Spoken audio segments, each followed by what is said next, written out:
સમાચાર દેવભૂમિ દ્વારકાથી મળી રહ્યા છે કે જ્યાં મહાદેવ મંદિરમાંથી શિવલિંગ ગાયબ થયું છે। પૌરાણિક મહાદેવ મંદિરમાંથી કોઈ શિવલિંગ જ ઉઠાવી ગયું। હર્ષદ દરિયાકાંઠે આવેલું છે ભીડભંજન ભવાનીશ્વર મહાદેવ। શિવલિંગ કાઢી દરિયા સુધી લઈ ગયા હોવાના પુરાવા પણ મળ્યા છે। મંદિરમાંથી શિવલિંગ ગાયબ થતા હવે શિવભક્તોની લાગણી દુભાઈ છે। પોલીસે મહાદેવ મંદિર પહોંચી આ સમગ્ર મામલે તપાસ હાથ ધરી છે। 1.5 વર્ષ પૂર્વે તે વિસ્તારમાં દરિયા કિનારે આવેલ ગેરકાયદે દબાણો દૂર કરવામાં આવ્યા હતા। ત્યારે માત્ર આ મહાદેવનું મંદિર એક જ દરિયા કિનારે રહ્યું હતું। મંદિરમાંથી શિવલિંગ કાઢી જતા હવે સ્થાનિકો સ્થળ પર પહોંચ્યા છે।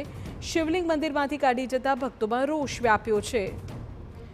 જય ગોસ્વામી અમારા સંવાદદાતા પૂરી માહિતી આપી રહ્યા છે। જય, આ મામલો શું છે? શું ગતિવિધિ હવે આગળ જોવા મળી રહી છે?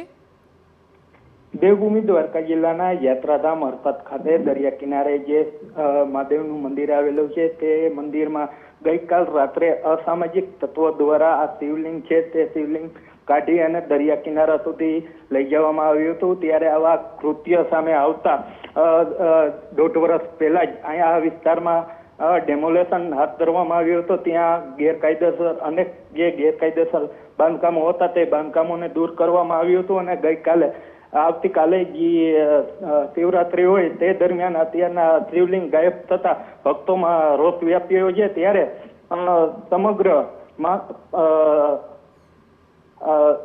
ઘટના અંગે એસપીના માર્ગદર્શન હેઠળ અત્યારના પોલીસ તપાસ કરી રહી છે। જી ઓકે જય, આભાર માહિતી બદલ। તો અત્યારે સ્થાનિક પોલીસ આ મામલે તપાસ કરી રહી છે। આવતીકાલે શિવરાત્રીનો પર્વ છે ને પહેલા આ પ્રકારની ઘટનાથી ભક્તોમાં અત્યારે રોષ છે।